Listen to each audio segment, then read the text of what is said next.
What up? What up? What up? This is your host, Mad Viking, coming to you once again for another tantalizing WWE Predictions pay-per-view video. This is a kickoff WWE Cruiserweight presentation.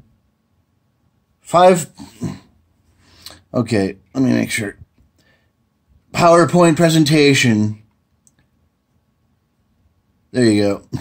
WWE Cruiserweight edition of his PowerPoint presentation on how to make the Cruiserweight division better. I'm sure I will miss this, and I don't care. Apparently, he's been doing this for a few weeks now. I don't know. I don't watch 205 because the Cruiserweight division does nothing for me. The 2-3 guys that I do like who actually try, Grand Metalik, Cedric Alexander, and Rich Swann, even they don't really do Cruiserweight stuff anymore. So I don't know. I don't hold that division very high. There hasn't been any matches that blow me out of the water. It just doesn't do anything for me. So this pre-show kickoff thing here, if you want to watch it, go watch it. I won't be watching it. This is also a kickoff show match. This match was originally supposed to be Nia Jax versus Alicia Fox. I mean, not Alicia Fox, Sasha Banks. But since Nia Jax walked off the show, like Neville did, plans have changed.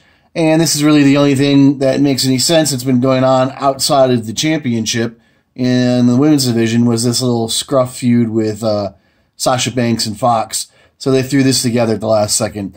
And obviously there was no plans for this match because it's on the kickoff show. You would think this would have at least made it onto the show, but it's not. I know Sasha Banks beat Foxy on Monday Night Raw, and then Foxy jumped her afterwards. Do I think this feud's going to continue? It probably is going to have to if Nia Jax is out of the picture. But really, what were they doing with Nia Jax other than having her being BFS with Alexa Bliss and occasionally coming out and wrestling somebody? Oh, and the other reason, I knew I was missing something. The other reason, supposedly, that Nia Jax walked off is because she wanted to be the one to fight Asuka in her debut match and not Emma. And she was very upset about that when that happened. Apparently, she was being told she could fight her, but probably the WWE just wants a short and quick match, and they probably wanted to protect Nia Jax a little bit, but Nia probably was thinking they were going to get a 15-minute match to go do, like a Broadway on this pay-per-view, when it's probably not going to be the case.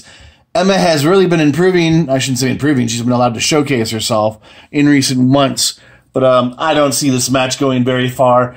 Asuka. Oh, now I'm talking like I'm talking the Emma Asuka match. This match right here, like I said, it's only happening because Nia Jax walked. It's a little tough to call. It might be becoming a long-term storyline, like I said. Shit. Crazier things could happen. I'm going to say Alicia Fox wins. Even if she wins, unless you watch the pre-show, you're never going to know about it. But I know that Sasha Banks has a few wins on her. So I'm just going to do a flip of the coin here and say Alicia Fox comes out with the victory. Next match on the card is a Cruiserweight tag team match, which has me scratching my head. Where did this come from? One would think they would have Enzo's New World Order tagged Cruiserweight faction facing for I was going to say Gallagher's no longer a face. I don't even know what Kendrick is, to tell you the truth. I'm assuming Alexander and Swann are faces. One would think, because that was the only real thing outside. Well, like I said, I don't watch 205. But I do know about that Enzo group.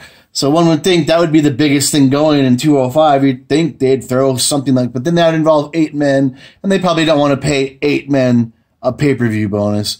This is just a thrown-together match, obviously. I really enjoy Kendrick's work. You've heard me say it a million times. I don't know about Gallagher. I love Cedric Alexander's stuff. Rich Swann, like I said, I like his stuff too, but he hasn't been on in so long. It's just like, I don't know. I'm not really thrilled about this. Who do I want to see when I could care either way? I would love to see Alexander win. I would love to see Kendrick win. But I'm going to stick for now. Like I said, I even forgot Kendrick was still in this division because I haven't seen him in forever either. But I'm going to say Kendrick and the newly healed Gallagher are going to come out on top. Next match on the card is Kalisto, the Cruiserweight Champion. There is supposed to be a new Cruiserweight belt, but I don't know if it's being debuted at this pay-per-view. One would think it would be. Versus Enzo Amore. Like I said in the last pick there, that Enzo, if you missed it, formed a heel group. And one would think they're going to help him win back the title, which would make 205 a hell of a lot more interesting with a faction. Kalisto was never meant to win the title. I think they just did it as a way to like piss off Neville, not thinking he had quit at the time, because Enzo was not scheduled to lose the belt that night. He was just supposed to fight Neville in a throwaway lumberjack match, and Enzo was going to retain. Like I said, I think they just gave the belt to Kalisto as like a FU to Enzo or Neville to make him mad. Do I see a long-term run out of Kalisto? Yeah, I could see it, but I don't know.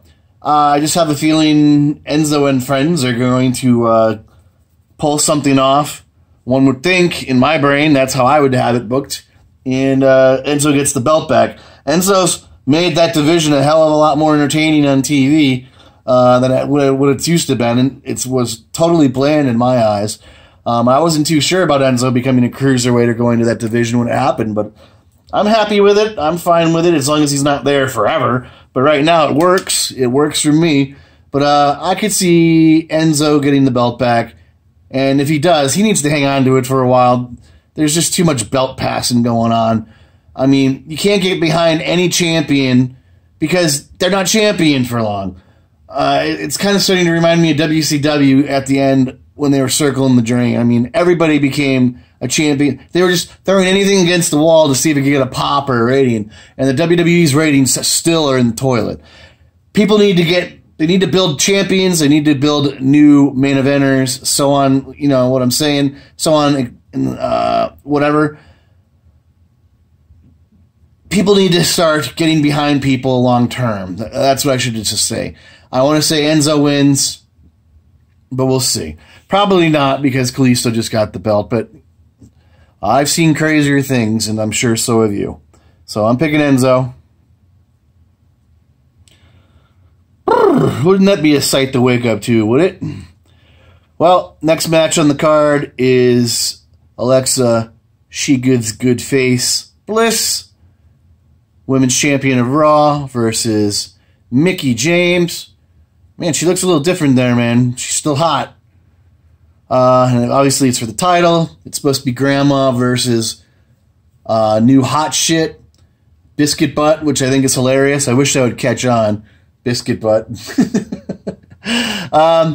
Nia Jax is out of the picture, so we obviously know she won't be coming out to help Alexa Bliss. And really that's her only ally. Do I see them putting the belt on Mickie? I don't know. I would assume they brought her back for a reason. She is a WWE original. Unlike when they brought back Gail Kim and they just had her on payroll and did nothing with her. But she did go to TNA, and they don't like it when talent goes somewhere else. So I don't know. I would think Mickie James is more than capable of winning the title and putting on some good matches. I know the WWE is behind Bliss, but I don't know, man. She's been champion off and on for a while now. Not saying that I don't like her run, but I mean, sometimes, somewhere it's got to end, right? But it's the same thing. If she drops the title to Mickie James, obviously she would have another rematch with Bliss, but I don't know. James has got to hold the title for a while, I think. You can't make her a transitional champion. They were originally going to do that with Natalya, and I'm glad they didn't do that. Natalya's actually getting a decent little run out of her championship. But I would like to see Mickie James win, but I'm going to go with Alexa Bliss. Might come back to haunt me, but whatever.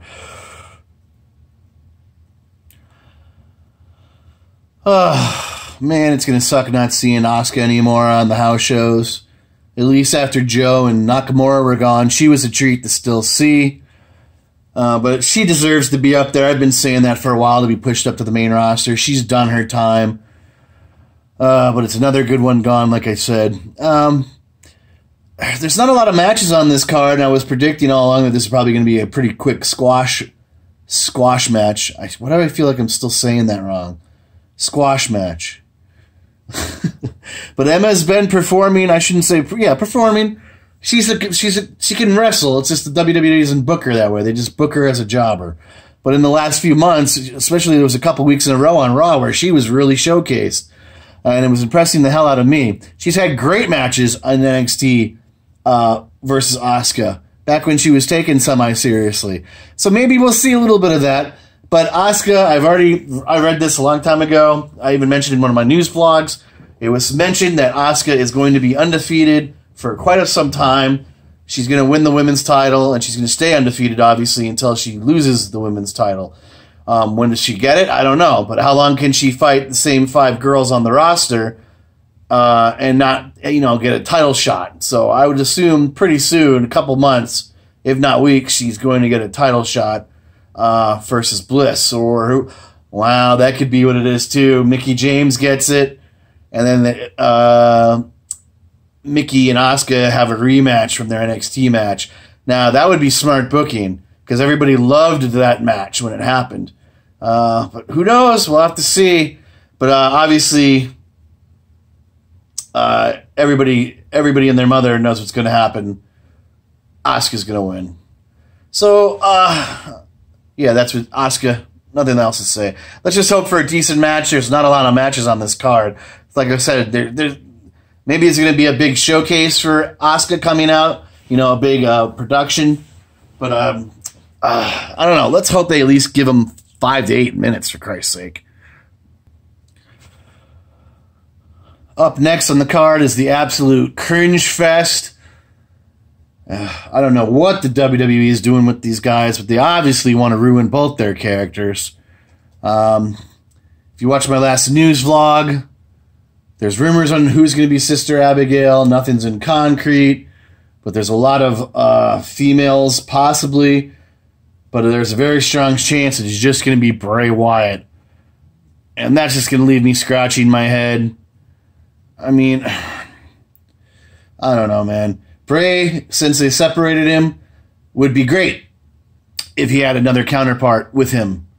I'm not saying Sister Abigail needs to start coming to ringside with him all the damn time, but it should be something that he can have, like, weaponized, like I said, they need to do with Finn Balor. Finn Balor should only be the demon when he needs to be, like the Incredible Hulk.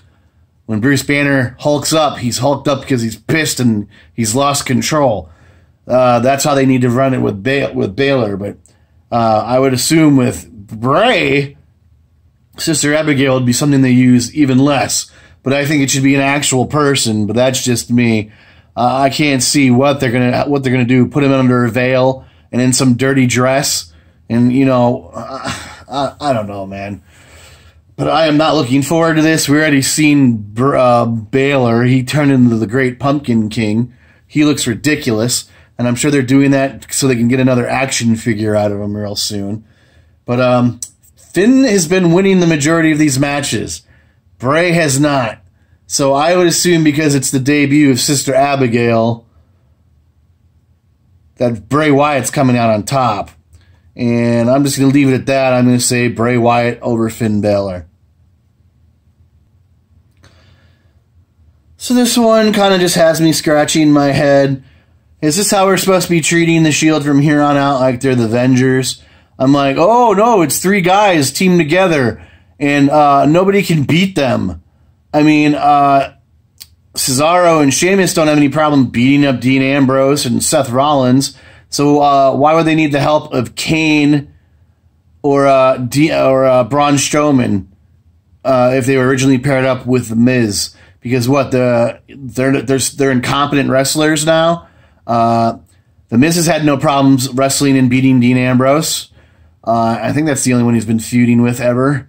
But like I said, I just hate stupid shit like this.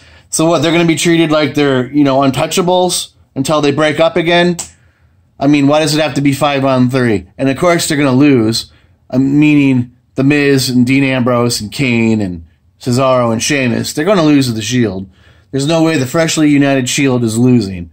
And like I said in my news log, it shows the lack of star power and depth. They add another superstar to the group, and who do they add?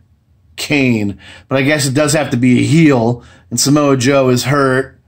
I mean, shit, I would have popped like crazy if they put in Gallows.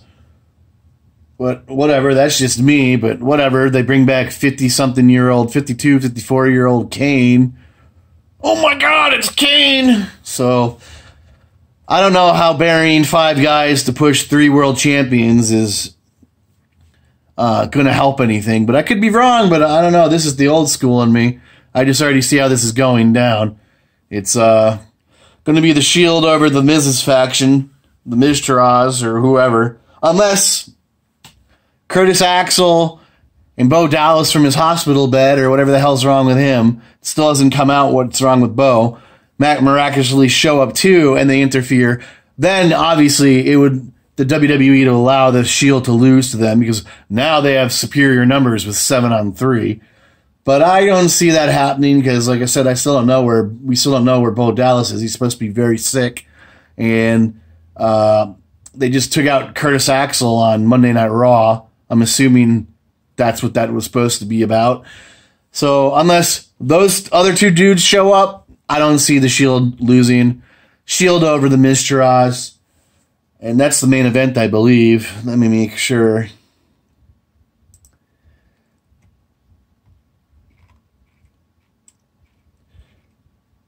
Yep, it is. So, I don't know, that's it for now, guys. Thanks for watching. Hit like, share, leave a comment, all that good stuff. Follow me on Instagram. I don't know what else I'm supposed to say. Thanks for my newbies. I got a couple newbies in the last week or so to the channel.